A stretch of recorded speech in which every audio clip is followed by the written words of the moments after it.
I didn't pick up the blade because I wanted to shine. I didn't step into the darkness because I wanted a crown. I didn't learn how to fight so the world could clap for me. Glory never meant anything to me. Not then, not now. I fight because there was a war inside me long before there was a war around me. Everyone sees the warrior. No one sees the battlefield behind his eyes. Before I learned how to strike, I learned how to endure. Before I learned how to move silently, I learned how to survive the noise in my own mind. Before I fought the world, I fought myself. People think war is fought with weapons. They're wrong. War begins in the moments you feel powerless, in the nights you can't sleep, in the silence you pretend doesn't hurt. War begins when life hands you pain and tells you to swallow it. I didn't want to fight. I wanted peace, but life kept pushing me into battles I never asked for. Every heartbreak was a strike. Every betrayal was a wound. Every loss was a scar carved deeper than any knife. And somewhere in that chaos, somewhere in the endless noise of people trying to break me, I realized I had only two choices: fall with them or rise against everything. So I rose, not because I was brave, but because staying down felt like death. The early battles weren't glorious. They were messy, silent, lonely. They happened in bathrooms with locked doors, in empty rooms at 3 a.m., in the echo between who I was and who I was terrified of becoming.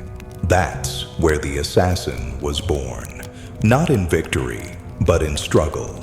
I didn't fight because I wanted to win medals. I fought because I couldn't keep losing myself. And slowly, the chaos shaped me. My anger became discipline. My fear became awareness. My heartbreak became armor. My loneliness became focus. My silence became a blade. I stopped fighting for recognition.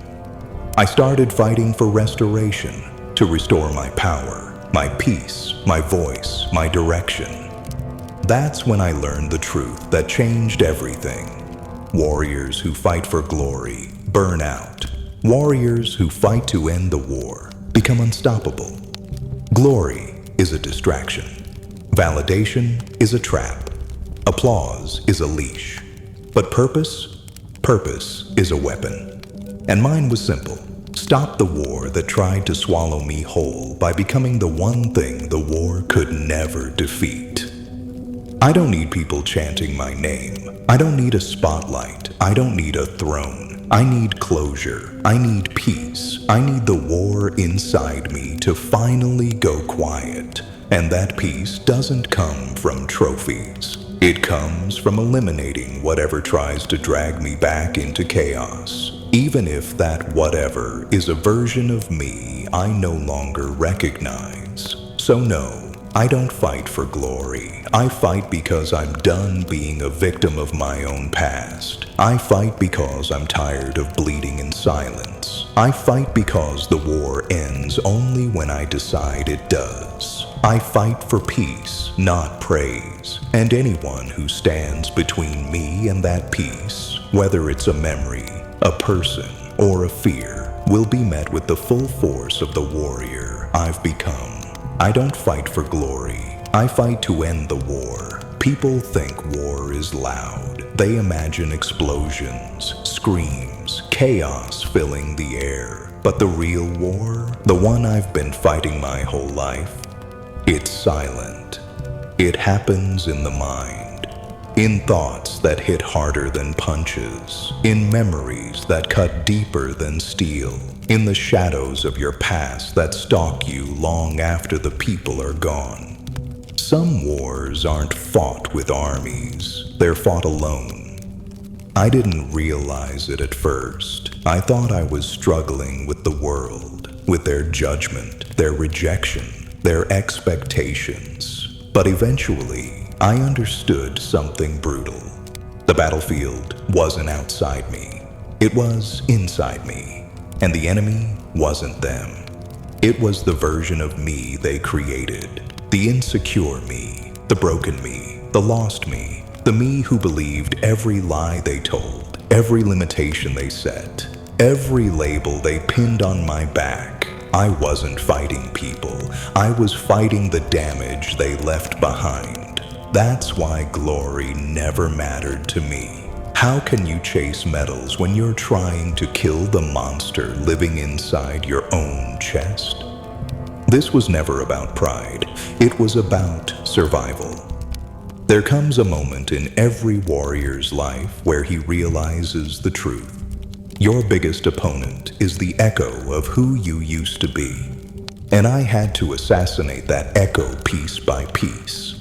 That's why I trained in silence. That's why I disappeared. That's why I stopped explaining myself to people who were committed to misunderstanding me.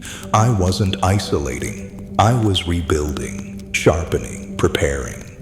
Every time someone told me, "You can't," I carved that phrase into my memory and used it as fuel. Every time someone tried to make me feel small, I folded that pain into my discipline. Every time someone walked away, I tightened my grip on the parts of me that refused to quit.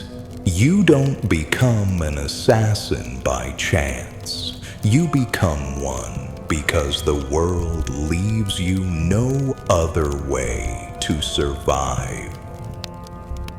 They call me emotionless now, but emotions are luxuries that warriors can't afford in the middle of a war. They call me distant, but distance is where clarity lives. They call me cold, but fire is only useful when you know how to control the burn. I learned to control mine. And once I did, the war stopped being chaos and became calculation. What used to hurt me now informs me. What used to scare me now sharpens me. What used to pull me apart now holds me together. War teaches you what peace cannot. War teaches you how to watch people's intentions when their mouths lie. War teaches you to recognize danger before it stands in front of you. War teaches you patience, the kind that waits for the perfect moment to strike once and end everything. They think I train to prove something. They think I fight to impress someone. They think I get up every day with glory in my eyes. They couldn't be more wrong. I fight to silence the storms that used to drown me. I fight to erase the voices that told me I wasn't enough. I fight to end the battles I didn't start, but was forced to finish. When people see strength in me now, they say, "Wow, you've changed." They have no idea. This isn't change. This is reclamation. This is resurrection. This is the birth of someone who refused to stay broken. I don't fight for trophies. I fight for every version of me that didn't have the power to fight back. I don't fight for applause. I fight for silence. Silence that finally sounds like peace instead of trauma. And when I pick up the blade, it's not glory I see, it's closure. The war won't end on its own, so I became the one who will end it. People imagine the end of a war as fireworks, flags, triumph. They imagine celebrations, cheers, and victory songs. But warriors know the truth.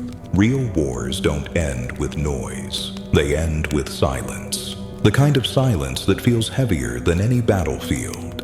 That's the silence I'm fighting for. Not applause, not recognition, not glory. Peace. A peace that I've never known, but have spent my entire life chasing. Most people want the world to see them win. I want the war inside me to finally shut its mouth. I don't need people chanting my name. I don't need statues, trophies, medals, because none of that means anything when you're alone with your thoughts at 2 a.m. and the ghosts of your past still haven't learned how to stay dead. That's why I fight. Not to be remembered, but to finally forget. Forget the failures. Forget the betrayals. Forget the versions of myself that were built from survival instead of strength. You don't understand how deep the war goes until you try to end it, until you confront the wounds you hid from the world, until you face the memories you pretended didn't hurt, until you look in the mirror and see both the enemy and the warrior staring back at each other. The day I realized I wasn't fighting people, but fighting every version of me they damaged, everything changed. The world sees my discipline as obsession. They call my solitude unhealthy. They call my silence suspicious. They think my intensity is unnecessary. What they don't know is that every part of me they criticize was born from necessity. You don't get to survive a war and come back soft. Peace is not given. Peace is earned. And earning it requires destroying every excuse, every limitation, every shadow trying to pull you backward. I don't fight because I enjoy the struggle.